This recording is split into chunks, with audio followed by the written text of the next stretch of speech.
दरवाजा एक भयानक आवाज के साथ बंद हुआ और आदित्य बिना पीछे देखे भारी कदमों से सीधे अपने कमरे की ओर बढ़ गया। वंश वहीं खड़ा रह गया। उसके माथे पर पसीने की बूंदें चमकने लगीं। उसने घबराहट में अपनी आस्तीन से पसीना पोंछा, पर उसके हाथ अब भी कांप रहे थे। वो कुछ कहना चाहता था, लेकिन शब्द गले में ही फंस गए। आदित्य ने मुड़कर एक नजर तक नहीं डाली थी। वंश ने अपनी मुट्ठियां जोर से भींची। उसकी सांसें तेज हो चुकी थीं। उसने झटके से अपनी पॉकेट से फोन निकाला और कबीर का नंबर मिलाया। कबीर, कहाँ हो तुम? वंश की आवाज में कोई शराफत नहीं थी, सिर्फ एक तेज धार थी। भाई, बॉस ने कहा था उस लड़की के बारे में सब कुछ पता करो। वही कर रहा था। कबीर ने दूसरी तरफ से जवाब दिया। वंश ने अपनी कनपटी पर उंगलियां कसकर दबाईं। उसकी आंखें जोर से मीची हुई थीं। तो क्या पता चला? उसका नाम मीरा शर्मा है। करीब 1 साल पहले लंदन से वापस आई हैं। पिता बड़े बिजनेसमैन हैं। और कबीर की आवाज अचानक भारी हो गई। उसने एक गहरी सांस ली। और 2 हफ्ते में उसकी शादी होने वाली है। वंश के कदम जमीन पर जम गए। उसकी सांसें गले में ही अटक कर रह गईं। क्या? शादी? हाँ भाई, सब फिक्स हो चुका है, कबीर ने धीमे से कहा। कमरे में एक भारी सन्नाटा छा गया। वंश ने झटके से अपने बालों में हाथ फेरा। बस यही बाकी था, वो धीमी आवाज में बड़बड़ाया। अगर आदि को पता चला कि उस लड़की की शादी हो रही है तो हम सबकी पक्का बैन बज जाएगी। ये घर तो शमशान बन जाएगा। उसके पसीने छूट गए। भाई, मेरी तो लग गई। वंश ने एक लंबी सांस खींचकर खुद को काबू किया।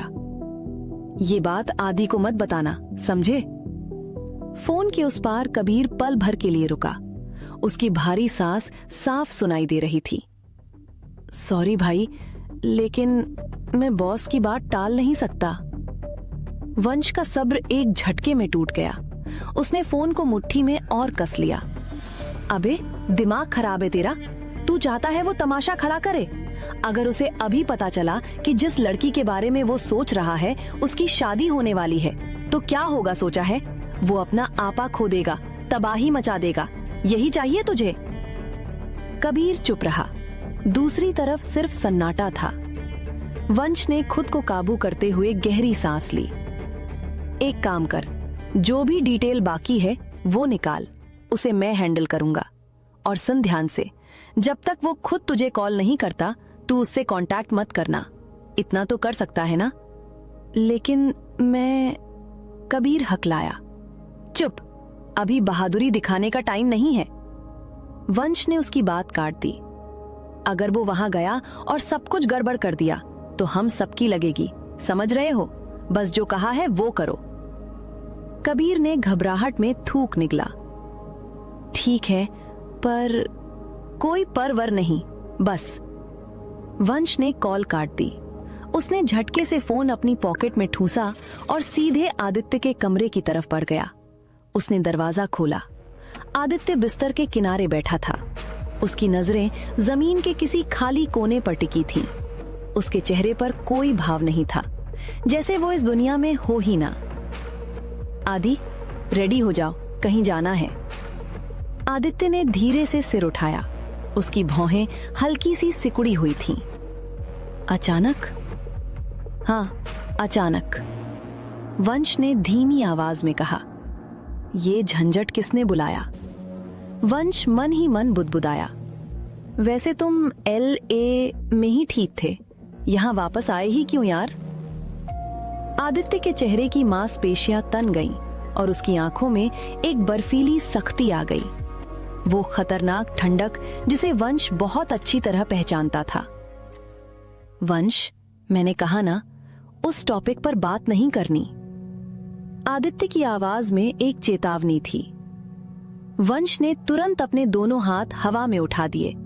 ठीक है, बस रेडी हो जाओ, मैं अभी आया।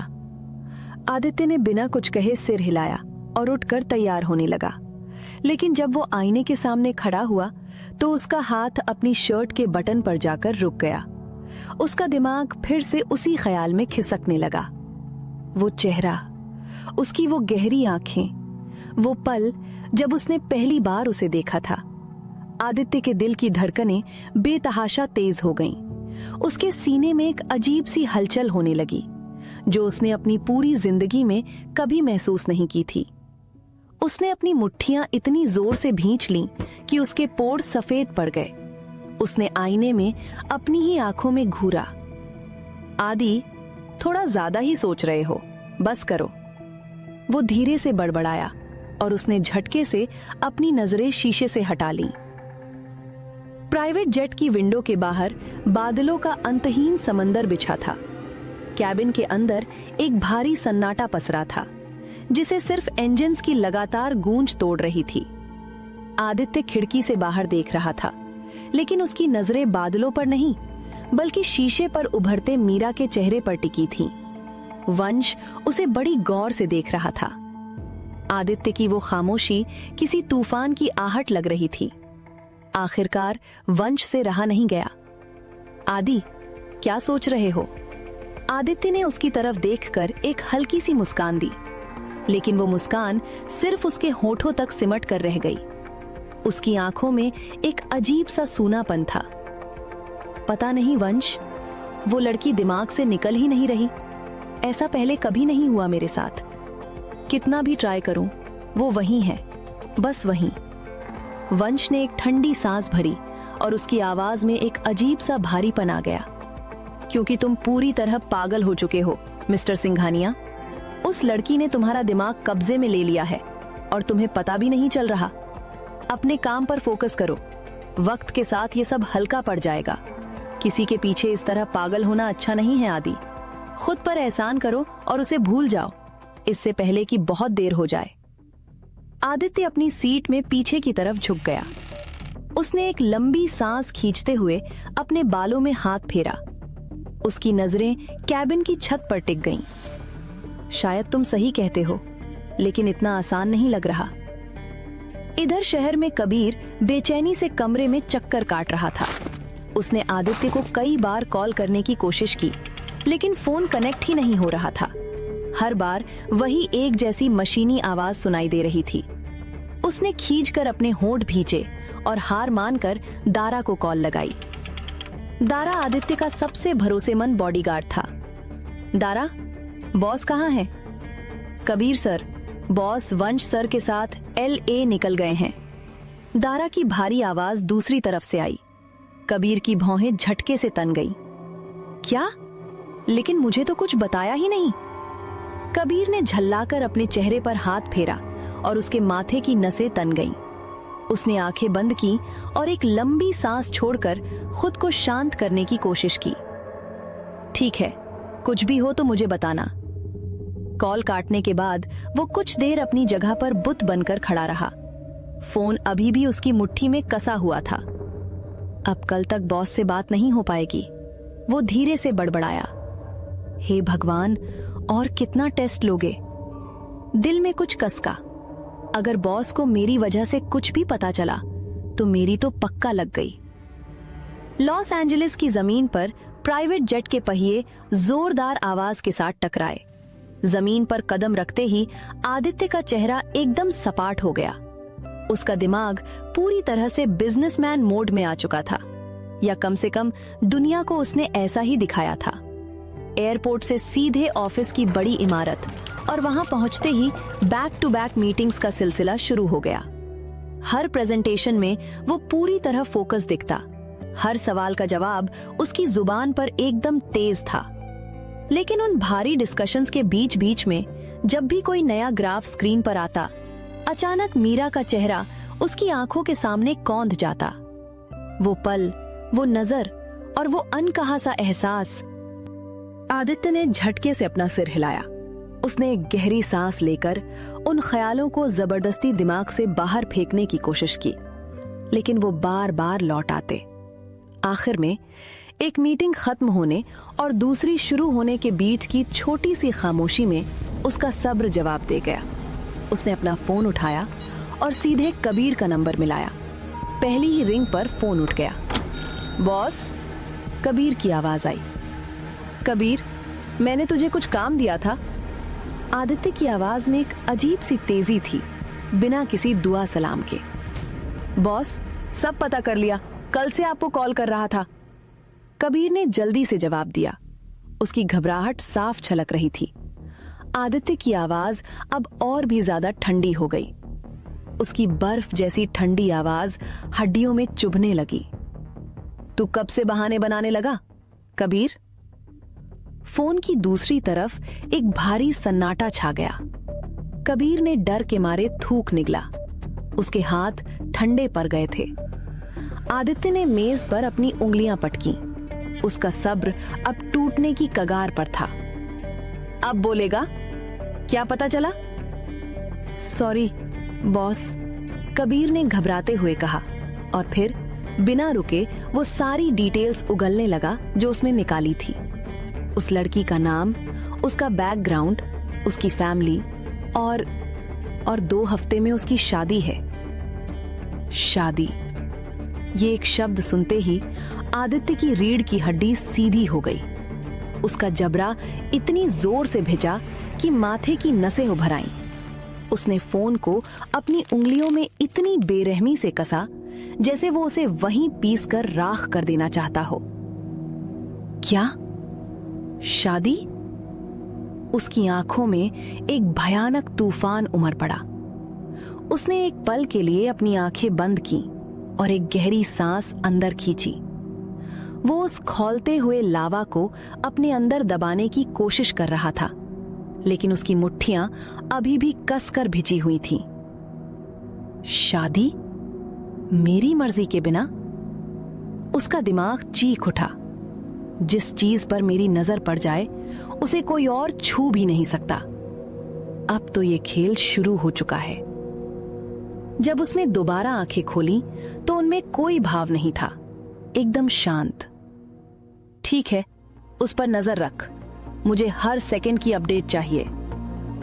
उसकी आवाज पूरी तरह कंट्रोल थी, लेकिन उस शांत आवाज के पीछे मौत का सन्नाटा छिपा था। कबीर एक पल के लिए रुका। बॉस, वहां बहुत सिक्योरिटी है, आसान नहीं होगा। आदित्य की आवाज अब और भी नीची हो गई, एक खतरनाक हद तक नीची। कबीर, अगर तुझे ये काम करने में इंटरेस्ट नहीं है तो साफ बोल दे। मुझे तुझसे ना सुनने की आदत नहीं है। और ऑनेस्टली बताऊं, मुझे उम्मीद भी नहीं थी कि तू कभी मुझे मना करेगा। दूसरी तरफ कबीर की सांस अटक गई। फोन पकड़े हुए उसकी मुट्ठी सख्त हो गई। उसकी आवाज से अब सारी हिचकिचाहट गायब हो चुकी थी। अंडरस्टूड बॉस, आपको डिसअपॉइंट नहीं करूंगा। कॉल कट गई। आदित्य ने फोन को मेज पर पटका। वो अपनी चेयर में पीछे की तरफ झुक गया। उसकी सांसें किसी भूखे जानवर की तरह तेजी से चल रही थीं। वो खुद को कितना भी कंट्रोल करने की कोशिश करे, उसका तेज दिमाग आगे की चलें सोच रहा था। पॉसिबिलिटीज, प्लान्स और वो मासूम चेहरा। अब सवाल ये नहीं था कि वो क्या करेगा, सवाल बस ये था कि वो कितनी जल्दी करेगा। कॉन्फ्रेंस रूम की सॉफ्ट लाइट्स के बावजूद पूरे कमरे में एक दम घोटू माहौल पसरा हुआ था। आदित्य सिंघानिया अपनी चेयर पर बैठा था। उसकी दोनों बाहें सीने पर कसी हुई थीं। पीठ आराम से चेयर पर टिकी थी। उसे कोई जल्दी नहीं थी। चेहरे पर कोई बेचैनी नहीं थी। वो बस एकदम शांत बैठा था और उस कमरे में मौजूद हर इंसान के लिए यही सबसे ज्यादा डरावनी बात थी। उसकी तीखी, बर्फीली नजरें सामने बैठे एग्जीक्यूटिव्स पर गड़ी थीं। वो एक एक चेहरे को पढ़ रहा था, उनकी एक एक हरकत को तौल रहा था। अचानक आदित्य अपनी चेयर से उठा और उसने अपने दोनों हाथ मेज पर टिका दिए। कमरे में एकदम सन्नाटा छा गया। क्या मीरा की शादी सच में हो पाएगी? आदित्य अब क्या कदम उठाएगा? और जब ये दोनों फिर आमने सामने आएंगे तो क्या होगा? जानने के लिए सुनते रहिए पॉकेट एफएम। शिकार महज कुछ ही कदमों की दूरी पर था। सांसें थमी हुई थीं और नजरें सिर्फ एक सही मौके की तलाश में थीं। मीरा कमरे में दाखिल हुई। उसे जरा भी अंदाजा नहीं था कि वंश किसी खामोश परछाई की तरह उसके बिल्कुल पीछे चल रहा है। वंश ने अपना कदम आगे बढ़ाया ही था कि अचानक मीरा का एक रिश्तेदार सामने आ गया। वंश के कदम वहीं जमीन में गड़ गए। उनका बनाया हुआ सारा प्लान एक झटके में मिट्टी में मिल गया। वंश ने झटके से दीवार की आड़ ली। झुंझलाहट में उसने अपने ही हाथों से अपना माथा रगड़ा। उसके दिमाग में आया, भाई ये तो काम खराब हो गया। अगर किसी ने मुझे ऐसे छुपते छुपाते देख लिया तो दुनिया क्या सोचेगी। बेटा वंश, मेरी तो पक्का लग जाएगी। फिर वंश ने पलटकर कबीर की तरफ देखा। उसकी सांसें तेज चल रही थीं। अरे यार कबीर, मुझे नहीं लगता कि हम शरीफ बनकर ये कर पाएंगे। वंश ने अपनी आवाज को एक फुसफुसाहट में दबा लिया। अगर किसी ने हमें देख लिया तो लोग मुझे जूतों से मारेंगे। अगले इलेक्शन में मुझे 0 वोट्स मिलेंगे। मेरा भाई तो वैसे ही मुझे बर्बाद करने पर तुला हुआ है। कबीर ने एक गहरी सांस छोड़ी। फिर क्या करें? वंश उसके करीब झुका और अपनी आवाज एकदम धीमी कर ली। फायर, उसने कहा। हवा में बस एक गोली चला दो, लेकिन ध्यान रहे कि कोई घायल ना हो। इतना काफी है कि अफरा तफरी मच जाए और सबका ध्यान बढ़ जाए। फिर हम आराम से उसके लाडले का खजाना उठा लाएंगे। कबीर ने तेजी से सिर हिलाया। ठीक है भाई। कबीर ने अपनी बंदूक निकाली और उंगली ट्रिगर पर कस दी। अगले ही पल एक गोली चलने की कान फाड़ देने वाली आवाज से पूरा हॉल दहल उठा। एक पल के लिए सब कुछ खामोश हो गया और फिर अगले ही पल जैसे कोई बांध टूट गया। चारों तरफ चीख पुकार मचने लगी। भगदड़ में कुर्सियां जमीन पर गिरने लगीं। सारे मेहमान बदहवास होकर अपनी जान बचाने के लिए इधर उधर भागने लगे। इस अफरा तफरी का पूरा फायदा उठाते हुए वंश ने अपनी लेडी गार्ड्स की तरफ देखकर हाथ से इशारा किया। उसने उन्हें सीधे मीरा के कमरे की तरफ भेज दिया। वो गार्ड्स पीछे के रास्ते से कमरे में अंदर घुसीं और देखते ही देखते उन्होंने उसे बेहोश कर दिया।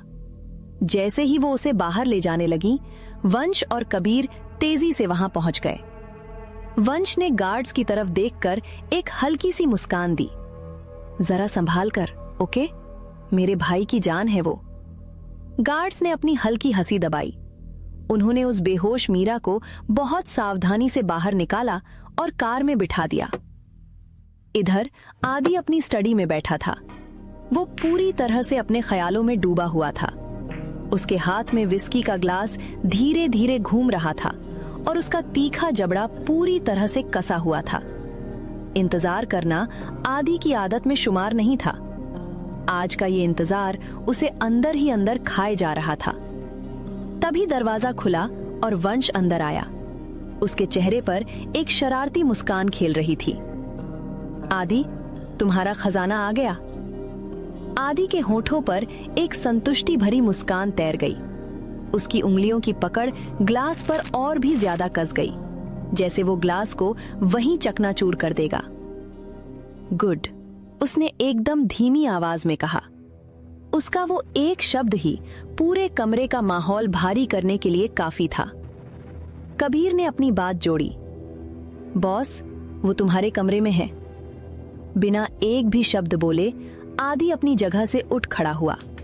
जैसे जैसे वो अपने कमरे की तरफ बढ़ा, उसकी तेज और गहरी नजरें बस उसी दरवाजे पर जमी थीं।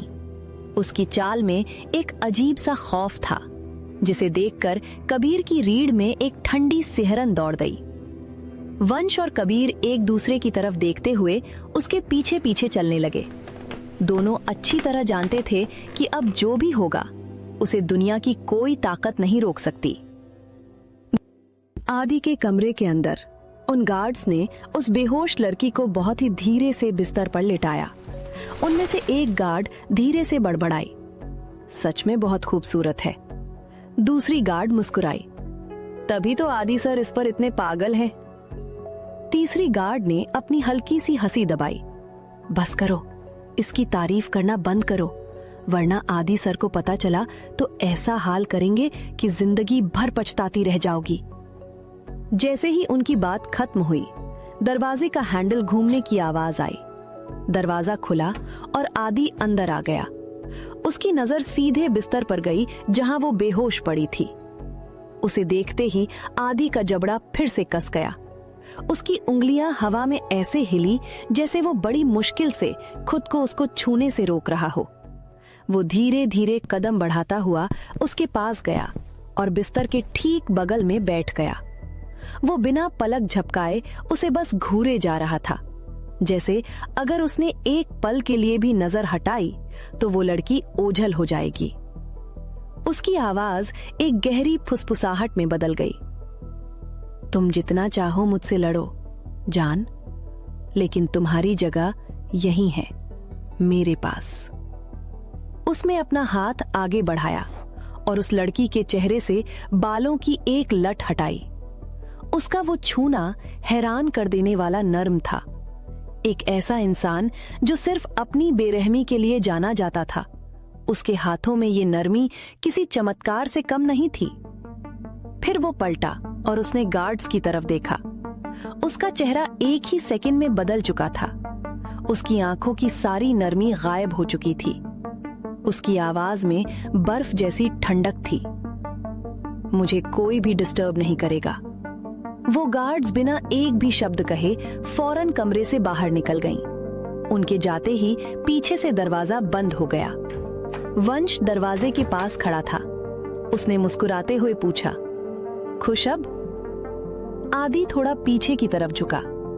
उसका चेहरा एकदम शांत था, लेकिन उसकी आंखों में एक पक्का इरादा साफ झलक रहा था। अभी नहीं। फिर वो कबीर की तरफ मुड़ा।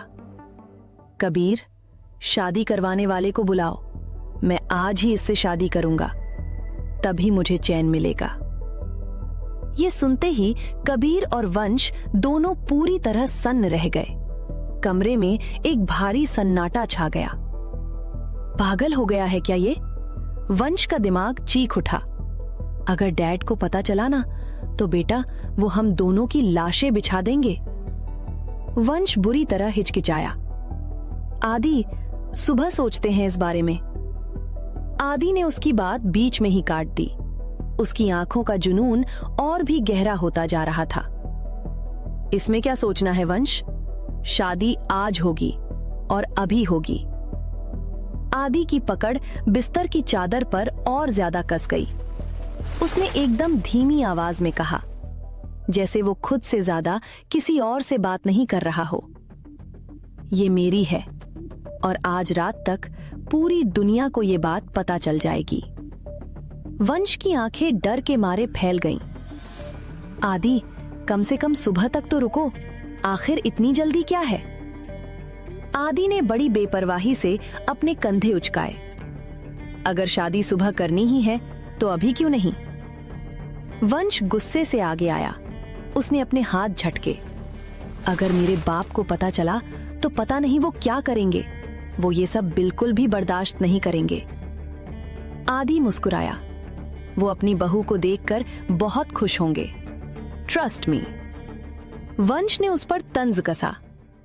अरे हाँ बिल्कुल, जब उन्हें पता चलेगा कि उनकी इस बहू को किस तरह से यहाँ लाया गया है तो वो एक पल भी नहीं सोचेंगे। इसे विधवा बनाने से पहले वो बिना हिचकिचाए हम दोनों को गोली मार देंगे। आदि की मुस्कान और गहरी हो गई। वो अपनी जगह से उठा और वंश के बिल्कुल करीब आ गया। उसने अपना हाथ वंश की गर्दन पर रखा और उसे अपनी तरफ खींचा। उसकी आवाज एकदम धीमी थी, लेकिन उसमें एक खतरनाक छेड़खानी महसूस हो रही थी। क्या हुआ? इतना गुस्सा क्यों हो? वंश ने उसे घूर कर देखा। उसने झटके से आदि का हाथ अपनी गर्दन से हटा दिया।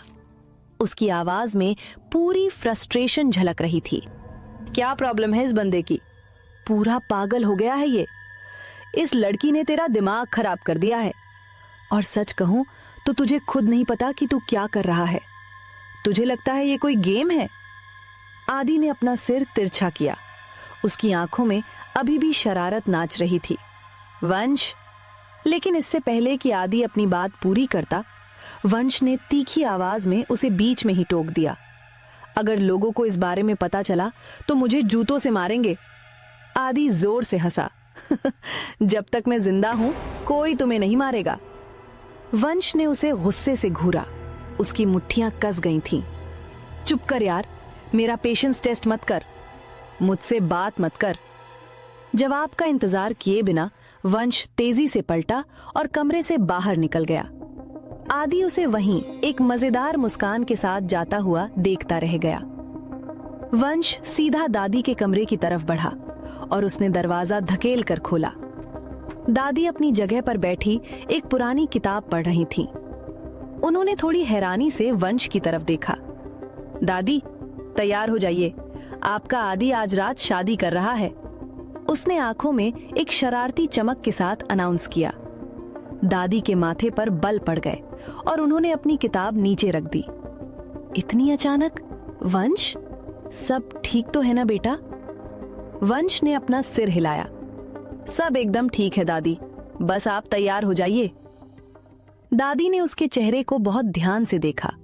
कुछ तो ऐसा था जो वो उनसे छिपा रहा था।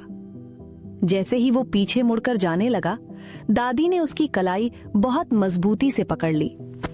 उनकी आवाज में शक साफ झलक रहा था और उस शक के पीछे एक गहरी चिंता भी थी। वंश, तुमने पी तो नहीं है? उसने जल्दी से जवाब दिया। नहीं दादी, बस कुछ नहीं। दादी की आंखें सिकुड़ गईं।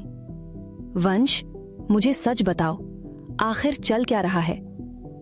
वंश ने एक गहरी सांस ली। वो थोड़ा झुका और उसने अपनी दादी को कस कर गले लगा लिया। फिर उनके कान के पास धीमी फुसफुसाहट में बोला, दादी, आपका आदि प्यार में है और आज रात वो उसी लड़की से शादी कर रहा है जिससे वो प्यार करता है। ये सुनकर दादी अपनी जगह पर जड़ हो गईं। एक पल के लिए उनके मुंह से कोई आवाज नहीं निकली। कमरे में एक भारी सन्नाटा छा गया। फिर उन्होंने बहुत धीरे से पूछा, और उस लड़की का क्या वंश? क्या वो इस शादी के लिए राजी भी है? वंश के चेहरे की मुस्कान गायब हो गई। उसके पास इस सवाल का कोई जवाब नहीं था। कमरे में सिर्फ उसकी खामोशी गूंज रही थी। उसने अपनी मुट्ठी कस ली। जवाब देने के बजाय वो पीछे हटा और दादी की केयर टेकर की तरफ मुड़ा। दादी को तैयार कर दो।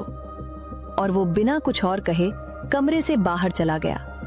वो सवाल हवा में हमेशा के लिए अधूरा छूट गया। क्या दादी को सच पता चलेगा? जब वो होश में आएगी तो क्या करेगी? और आदि का ये जुनून उसे कहां ले जाएगा? जानने के लिए सुनते रहिए पॉकेट FM। आदि की उंगलियों ने मीरा की कमर को ऐसे जकड़ा हुआ था जैसे कोई शिकारी अपने शिकार को दबोचता है। वो चाहकर भी 1 इंच हिल नहीं पा रही थी। उसके होंठ मीरा के कान को लगभग छू रहे थे और उसकी भारी सांसें मीरा की गर्दन पर आग की तरह चुभ रही थीं। मीरा का पूरा शरीर उस छुअन से पत्थर की तरह अकड़ गया। ये डर नहीं था, ये एक ऐसी घिन थी जिससे उसकी सांसें तेज हो गईं। उसने अपनी पूरी ताकत बटोरी और एक जोरदार झटके से आदि को पीछे धकेल दिया। उसका सीना तेजी से ऊपर नीचे हो रहा था और आंखें गुस्से से लाल थीं। आदि पीछे हटा, पर उसके चेहरे से वो खौफनाक और ठंडी मुस्कान नहीं गई। मीरा का तड़पना उसके लिए किसी मजेदार खेल से कम नहीं था। अरे जान, इतना गुस्सा क्यों? उसकी आवाज में एक अजीब सा सुकून था। मीरा ने उसे घूर कर देखा और अपनी मुट्ठियां कसकर भींच लीं। दूर रहो मुझसे। मीरा की आवाज में नफरत भरी थी, पर आदि अपनी जगह से 1 इंच भी नहीं हिला। कमरे में सन्नाटा छा गया। वो 1 कदम और आगे बढ़ा और उसने मीरा को दीवार और अपने चौड़े सीने के बीच ऐसे फंसा लिया कि भागने का हर रास्ता बंद हो गया। उसकी आंखों में एक भयानक चमक थी। बस अपनी खूबसूरत बीवी को देखने आया था, उसने बहुत आराम से कहा। वैसे तुम ठीक तो हो ना? उम्मीद है कोई परेशानी नहीं हो रही, मिसेस सिंघानिया? मिसेज सिंघानिया। नाम सुनते ही मीरा का शरीर नफरत से कांप गया। उसका दिमाग चीख उठा। मिसेज सिंघानिया? हे भगवान, ये नाम सुनकर ही मुझे उल्टी आती है। मीरा बस चले तो मैं अभी इसका गला दबा दूं, पर क्या करूं, फंस गई हूं बुरी तरह। उसने झटके से अपना चेहरा दूसरी तरफ मोड़ लिया ताकि आदि उसकी आंखों में पल रहा तूफान न देख सके। मैं यहां नहीं रहना चाहती।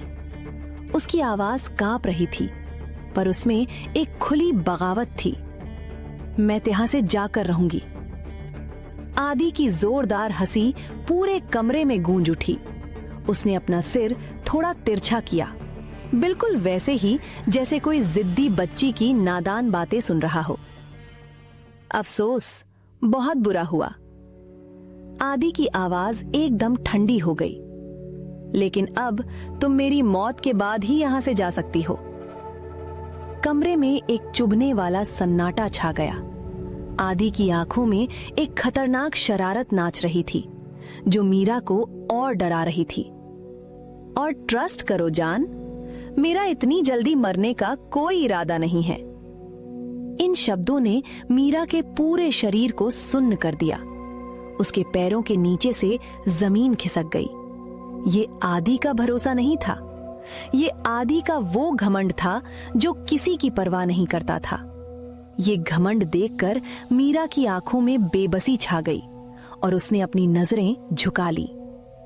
इससे पहले कि मीरा कुछ बोल पाती, आदि के दोनों हाथ उसके कंधों पर आ गए।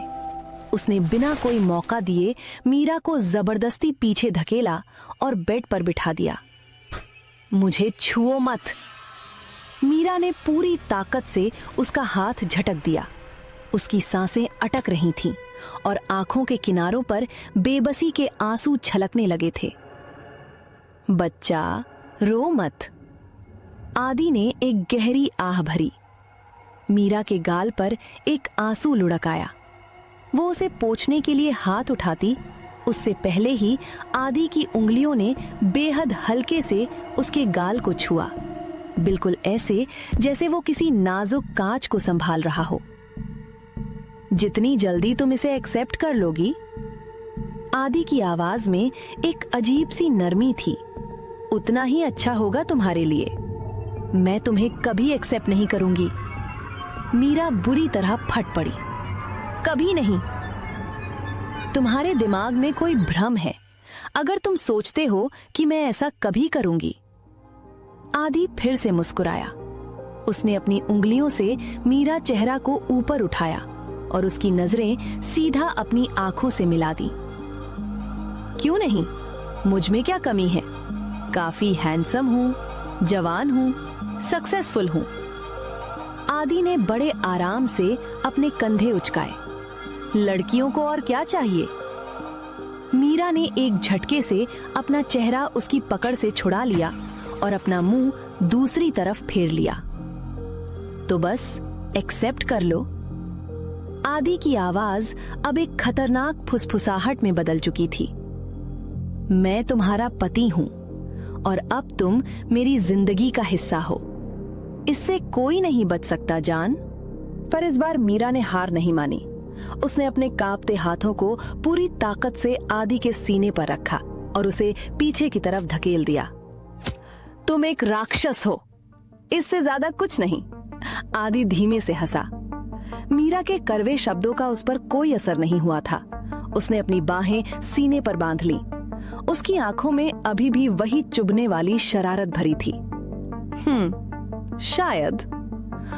उसने गहरी सांस ली। लेकिन मैं चाहे कुछ भी हूं, सच यही रहेगा।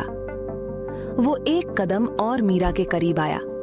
मीरा को अपने दिल की धड़कन कानों में गूंजती हुई सुनाई देने लगी।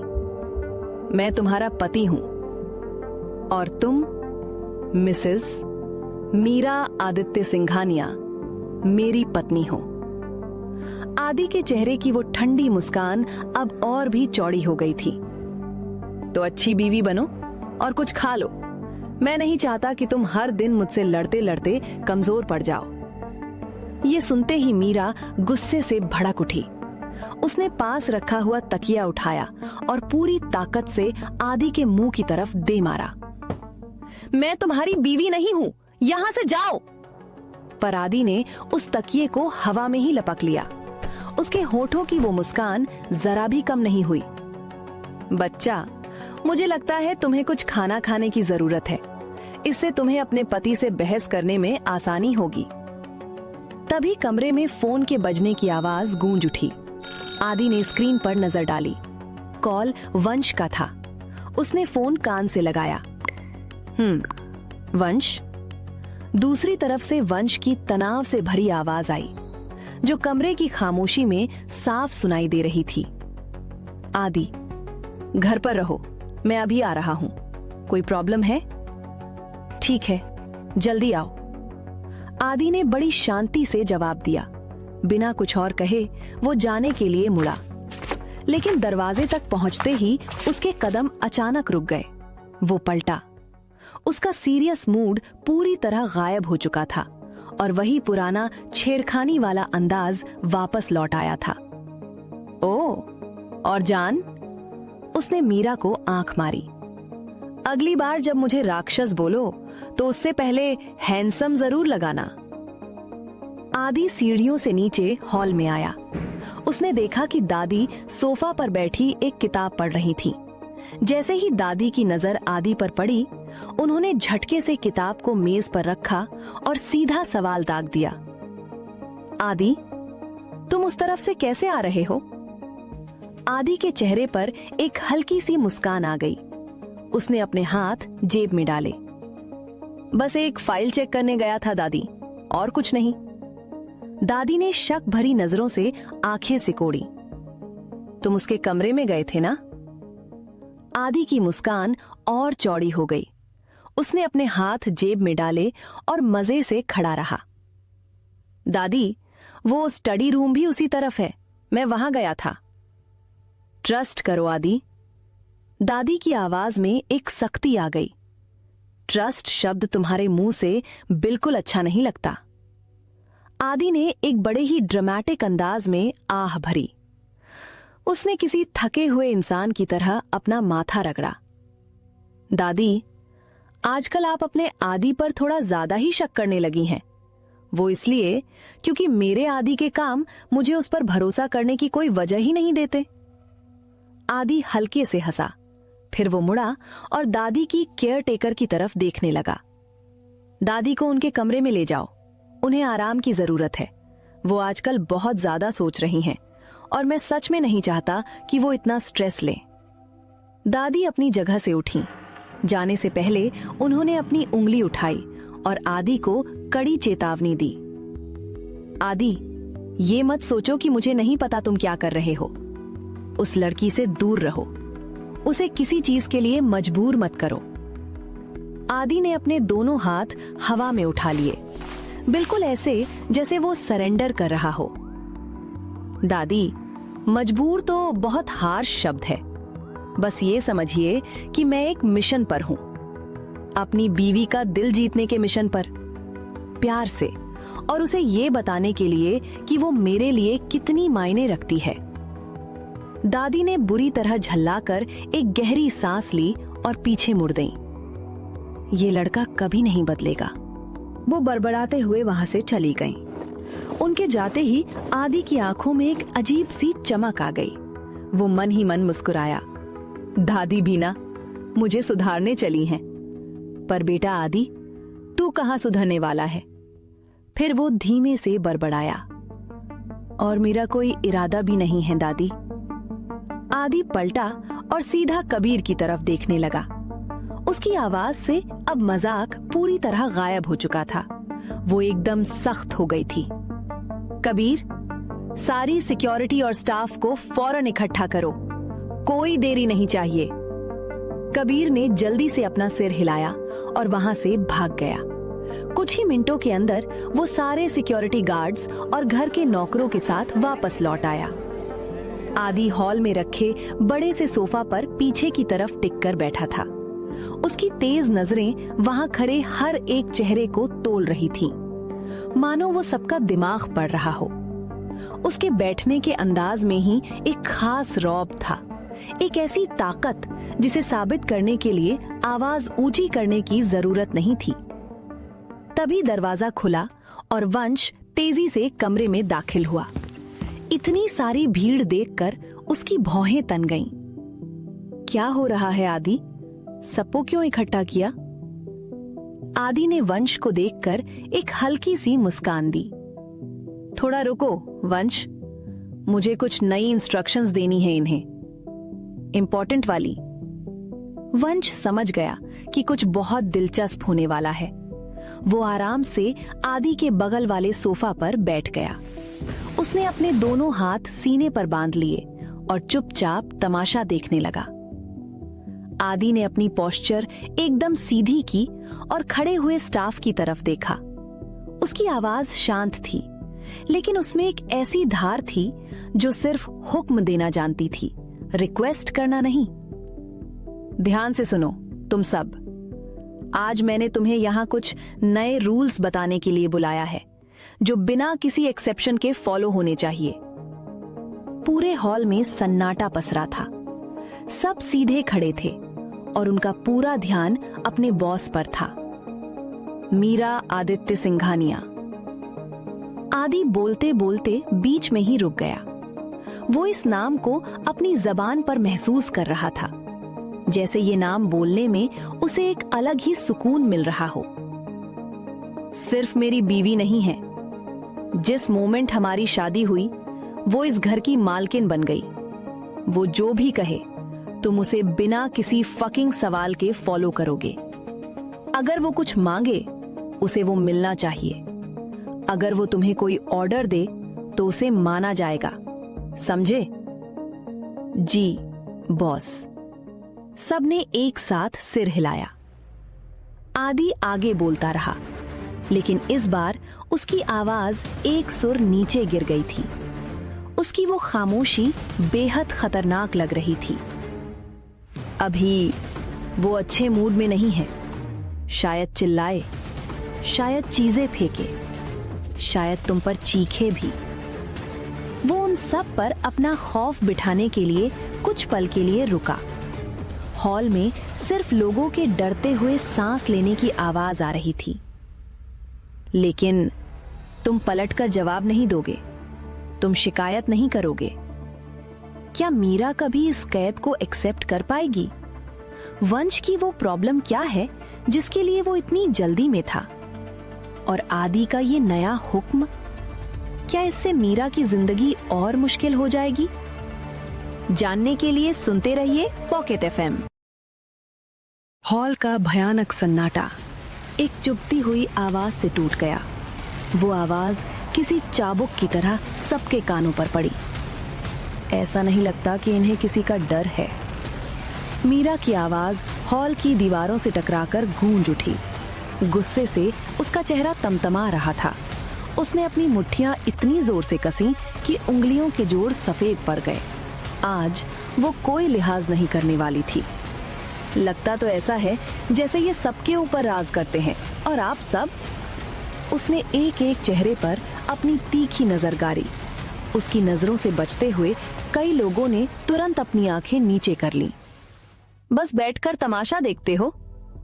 वंश के पिता का चेहरा गुस्से से लाल हो गया। उन्होंने अपने हाथ कस लिए। तुमने इतनी बदतमीजी से बात करना कहां से सीखा? मीरा की नजरों में रत्ती भर भी झिझक नहीं दिखी। उसने सीने पर हाथ बांधे और सीधे उनकी आंखों में आंखें डाल दी। उसकी आवाज एकदम ठंडी और चुभने वाली थी। अपने पति से। हॉल में शमशान जैसा सन्नाटा छा गया। सब बुत बने खड़े थे। किसी के सांस लेने तक की आवाज नहीं आ रही थी। उसी हॉल के एक कोने में आदि बैठा था, टांग पर टांग चढ़ी हुई और होठों पर एक हल्की सी मुस्कान खेल रही थी। वो ऐसे आराम से बैठा था जैसे कोई दिलचस्प तमाशा चल रहा हो और वो फ्रंट रो की वीआईपी सीट पर मजे ले रहा हो। आदि ने मन ही मन सोचा, क्या बात है मेरी जान, इसका ये गुस्सा तो मुझे और भी पागल कर रहा है। मैं अभी बीच में कुछ नहीं बोलूंगा। वरना मेरे शो का मजा खराब हो जाएगा। मीरा की आवाज अब और तेज हो गई थी। उसके शब्दों में एक भारीपन था और गला जैसे रुंध सा गया था। महीनों का दबा हुआ दर्द अब बाहर आ रहा था। वो तो इससे भी बदतर बोलते हैं, ये तो आप जानते ही हैं ना, और आप मुझे सिखा रहे हैं। उसका हर लफ्ज एक तीर की तरह चुभ रहा था। वंश आदि के बगल में खड़ा था। उसकी आंखें फटी की फटी रह गईं। वंश आदि की ओर झुका और धीमी आवाज में फुसफुसाया, आदि, तुझे समझ भी आ रहा है यहाँ क्या हो रहा है? लेकिन आदि का ध्यान पूरी दुनिया से कट चुका था। उसकी नजरें सिर्फ और सिर्फ अपनी मीरा पर टिकी थीं। उसके होठों पर धीरे धीरे एक गहरी मुस्कान फैल गई और वो फुसफुसाया, स्पीचलेस। मेरी शेरनी गुस्से में और भी खतरनाक लग रही है, और कसम से इसे पता भी नहीं कि मैं इसका ये रूप कितना एंजॉय कर रहा हूं। वंश ने अपनी आंखें सिकोड़ लीं और आदि को फटी फटी नजरों से देखने लगा। तू आजकल शराब के नशे में कम और अपनी मोहतरमा के नशे में रहता है। यहाँ क्या बात चल रही है और तेरा ध्यान कहाँ है? वो रुका और बेबसी से अपना सिर हिलाने लगा। अरे ये पागल कर देगी तुझे। नो वेट, मैं भी क्या कह रहा हूं। कर क्या देगी, कर दिया है। मीरा एक कदम और आगे बढ़ी। उसकी आंखें लाल हो रही थीं। जब आपका अनमोल रत्न मुझे यहां लेकर आए थे, तब कहां थे आप? उसकी आवाज हल्की सी कांपी, लेकिन उसने तुरंत उस कंपन को छिपा लिया और अपनी चेहरा कॉन्फिडेंस के साथ ऊंचा कर लिया। क्या ये सिखाया है आपने उन्हें? वो एक पल के लिए रुकी। उसकी सांसें तेज चल रही थीं और उसका सीना तेजी से ऊपर नीचे हो रहा था। आप उनके लिए पिता समान हैं, है ना? वंश के पिता का चेहरा थोड़ा नरम पड़ गया। उन्होंने एक गहरी सांस छोड़ी। इस बार उनकी आवाज में थकान थी। बेटा, मैं अपने बेटे की तरफ से तुमसे माफी मांगता हूं। उसने जो कुछ भी किया उसके लिए। मीरा के होठों से एक कड़वी हंसी छूट गई। इस हंसी में कोई खुशी नहीं थी, सिर्फ गहरे जख्म थे। मुझे किसी की माफी नहीं चाहिए। माफी मांगने से जो हुआ वो बदल नहीं जा सकता। वो अभी भी बोल ही रही थी कि आदि अपनी जगह से उठा। वो धीरे धीरे कदम बढ़ाता हुआ उसकी तरफ आया। उसकी आवाज एकदम नरम थी। बच्चा, मेरी बात सुनो। आदि की बात पूरी भी नहीं हुई थी कि मीरा ने झटके से उसकी तरफ देखा। उसकी नजरों में इतनी नफरत थी कि कोई और होता तो वहीं कांप जाता। उसने आदि के चेहरे के ठीक सामने एक चेतावनी भरी उंगली उठा दी। मिस्टर आदित्य सिंघानिया, हिम्मत भी मत करना। वंश ने अपनी आंखें सिकोड़ी और धीरे से फुसफुसाया, आदि, तुम्हारे इस जिद्दी बच्चा के इरादे क्या हैं? आदि ने बहुत आराम से अपने हाथ सीने पर बांध लिए।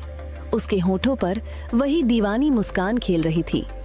बेहद खतरनाक, बहुत डेंजरस। वो कुछ पल के लिए रुका, जैसे उस पल को अपने जहन में उतार रहा हो। इम्प्रेसिव। मुझे उसका कॉन्फिडेंस पसंद आया। तभी मीरा के पिता ने एक गहरी और कांपती हुई सांस ली। वो बहुत थके हुए और परेशान लग रहे थे। वो आगे आए। मीरा, मेरे साथ चलो। मीरा का चेहरा एकदम पत्थर की तरह सख्त हो गया। कहाँ जाऊं आपके साथ? घर चलो बेटा। मीरा ने अपनी मुट्ठियां इतनी जोर से भींची कि उसके नाखून हथेलियों में गड़ गए। क्यों? कौन सा घर? उसकी आवाज में बहुत करवाहट थी। मैं फिर से गायब होकर आप सबको मेरी तलाश में नहीं भटकाऊंगी। मैं अब किसी को परेशान नहीं करूंगी। इधर आदि और वंश अपनी ही दुनिया में थे। वंश के दिमाग में खतरे की घंटी बजने लगी। उसने खुद से कहा, ये आदि का ही कोई गेम लग रहा है मुझे। पक्का इसी ने कोई आग लगाई है, वरना ये इतनी आसानी से चुप बैठने वालों में से तो है नहीं। आज तो पक्का कोई धमाका होगा। वंश ने आदि को शक भरी नजरों से घूरा। आदि, मुझे क्यों लग रहा है कि ये सब तेरा ही किया धरा है। आदि की आंखों में एक चालाक चमक आ गई। उसने आराम से सोफे के किनारे पर टेक लगाई और अपने कफलिंग्स ठीक किए। वंश, तू मुझे जरूरत से ज्यादा क्रेडिट देता है। वंश ने अपने हाथ सीने पर बांध लिए। बता, तूने क्या किया?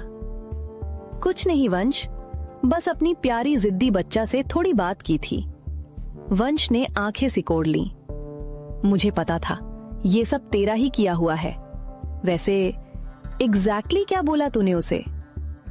आदि थोड़ा पीछे की तरफ झुका। उसके चेहरे पर एक रहस्यमयी मुस्कान थी। कुछ खास नहीं बड़ी। इससे पहले कि वंश और कुछ पूछ पाता, उन दोनों का ध्यान झटके से मीरा की तरफ गया। मीरा ने गहरी सांस ली और खुद को संभाला। मैं आपको यहाँ किसी और वजह से बुलाया है। मेरे पति मुझे हर वो चीज देने में सक्षम हैं जो मुझे चाहिए। वो एक पल के लिए रुकी। उसकी आंखें नम हो गई थीं। उसने पलकें झपकाकर अपने आंसू रोके। लेकिन मैंने अपने नोट्स पर बहुत मेहनत की थी, बस वो मुझे भिजवा दीजिए। और फिर एक जोरदार थप्पड़ की गूंज ने पूरे हॉल को कपा दिया। एकदम से भारी सन्नाटा छा गया। पूरा कमरा जैसे बर्फ की तरह जम गया। किसी के सांस लेने तक की आवाज नहीं आ रही थी। आदि अब तक बिल्कुल चुपचाप था। जब उसकी बीवी सबके सामने शेरनी की तरह दहाड़ रही थी, तब वो बस उसे प्यार और जुनून भरी नजरों से देख रहा था। लेकिन जिस पल उसने देखा कि उसके पिता ने उसे थप्पड़ मारा, आदि का चेहरा एक पल में पत्थर की तरह सख्त हो गया। उसके माथे की नसें तन गईं। आदि की आंखों के सामने जैसे खून उतर आया। उसके दिमाग में एक ही बात गूंजी, मेरे सामने, मेरे होते हुए इसने मेरी जान पर हाथ उठाया। अब इसे कोई नहीं बचा पाएगा। आदि के अंदर का खूंखार जानवर जाग चुका था। उसके चेहरे की वो प्लेफुल मुस्कान एक सेकंड में गायब हो गई। उसकी आंखें, जो अभी तक शरारत से चमक रही थीं, अब एक खौफनाक और जानलेवा अंधेरे से भर चुकी थीं। उसने अपना जबड़ा इतनी जोर से कसा कि कट कट की आवाज आई। बिना एक सेकंड सोचे उसने अपनी गन निकाल ली। वो गन कोई आम हथियार नहीं थी। वो आदि की ताकत थी, उसका गुरूर थी, और आज वो सीधा मौत का पैगाम बन चुकी थी। उसने सीधा वो गन मीरा के पिता के सिर पर तान दी। वंश के पिता तुरंत भागकर उन दोनों के बीच में आ गए। उनके हाथ हवा में थे। आदि, क्या कर रहे हो? गन नीचे रखो। लेकिन आदि के कान अब कुछ भी सुनने को तैयार नहीं थे। गन के ट्रिगर पर उसकी उंगली कस गई। मौत बस 1 इंच दूर थी। मीरा की सांसें जैसे सीने में ही थम गईं। उसने मन ही मन सोचा, ये क्या कर रहे हैं पापा? और आदि, ये पागलपन उसे हमेशा के लिए सलाखों के पीछे पहुंचा देगा। मुझे उसे रोकना ही होगा। एक ही पल में वो तेजी से आदि के सामने आकर खड़ी हो गई। उसने अपने पिता को अपने पीछे छुपा लिया और खुद को एक ढाल की तरह सामने कर दिया। उसकी कांपती हुई उंगलियां आदि की शर्ट पर कस कर लिपट गईं। उसकी पकड़ इतनी मजबूत थी कि उसके पोर एकदम सफेद पड़ गए। उसने अपनी आंखें कसकर बंद कर ली। उसकी आवाज में एक अजीब सा डर और मिन्नत झलक रही थी। प्लीज, बस इतना ही निकला उसके गले से। उसे वहां देखकर, इस तरह बुरी तरह कांपते हुए, उस आदमी की जान बचाते हुए जिसने अभी अभी उसके सबसे कीमती खजाने को चोट पहुंचाई थी, आदि का गुस्सा 7वें आसमान पर पहुंच गया। उसकी आवाज भारी हो चुकी थी। गले से जैसे कोई गुर्राहट निकल रही थी। क्यों जान, तुम मेरी सबसे बड़ी कमजोरी क्यों हो? और फिर उसके अंदर के गुस्से का सैलाब फूट पड़ा। उसने गन पूरी ताकत से जमीन पर फेंक दी। धातु के जमीन पर जोर से टकराने की आवाज ने पूरे कमरे को हिलाकर रख दिया। उसका सिर झटके से पीछे गया। Why Mrs Singhania? वो कोई सवाल नहीं था, बल्कि एक जख्मी शेर की दहाड़ थी। मीरा के सीने में सांस अटक कर रह गई, लेकिन वो अपनी जगह से 1 इंच भी नहीं हिली। फिर आदि ने झटके से मीरा का हाथ थाम लिया। वो गुस्से में पागल था, लेकिन उसकी पकड़ मीरा की कलाई पर एकदम नरम थी, जैसे वो भूल कर भी उसे कोई खरोच नहीं पहुंचाना चाहता था। तुम्हें अपने पिता से मिलना था ना? मिल लिया काफी देर। अब अपने कमरे में जाओ। वंश के पिता आगे आए। उन्होंने जबरदस्ती मीरा का हाथ आदि की पकड़ से छुड़ा दिया। आदि, क्या कर रहे हो? उसका हाथ छोड़ो। उन्होंने उसे एक हैरानी भरी नजर से देखा। आदि, तुम्हें क्या हो गया है? ये सब क्या कर रहे हो? वंश की आंखें डर से फैल गईं। वो तेजी से बीच में आया और माहौल संभालने के लिए धीरे से बोला, डैड, कुछ नहीं है। आदि बस अभी गुस्से में है। डोंट वरी, शांत हो जाएगा। मीरा चुपचाप अपने कमरे की तरफ मुड़ी, लेकिन वंश के पिता ने उसे रोक लिया। बेटा, अगर तुम अपने पिता से बात करना चाहती हो तो उन्हें अंदर ले जाओ और ठीक से बात करो। मीरा के कदम रुक गए। वो झिझक गई। उसकी सहमी हुई नजर धीरे से आदि की तरफ गई। आदि, जो अब तक अपने अंकल को खतरनाक नजरों से घूर रहा था, आखिरकार मुड़ा। अंकल, आप क्या कह रहे हैं? वंश के पिता ने एक गहरी आह भरी। आदि, बेटा, वो उसके पिता हैं। उसे बात करने दो उनसे। मुझे भी तुम दोनों से बात करनी है। दादी भी बीच में बोल पड़ी। जाओ बेटा, अपने पिता को कमरे में ले जाओ और बात करो। आदि ने अपना जबड़ा इतनी जोर से कसा कि माथे की नसें तन गई। उसने कबीर की तरफ देखा। सिर्फ 5 मिनट, सिर्फ 5 मिनट। उसकी आवाज में एक ऐसा अल्टीमेटम था जिससे साफ पता चल रहा था कि 5 मिनट के बाद वो किसी की भी नहीं सुनेगा। क्या मीरा और उसके पिता के बीच की दूरी कभी कम हो पाएगी?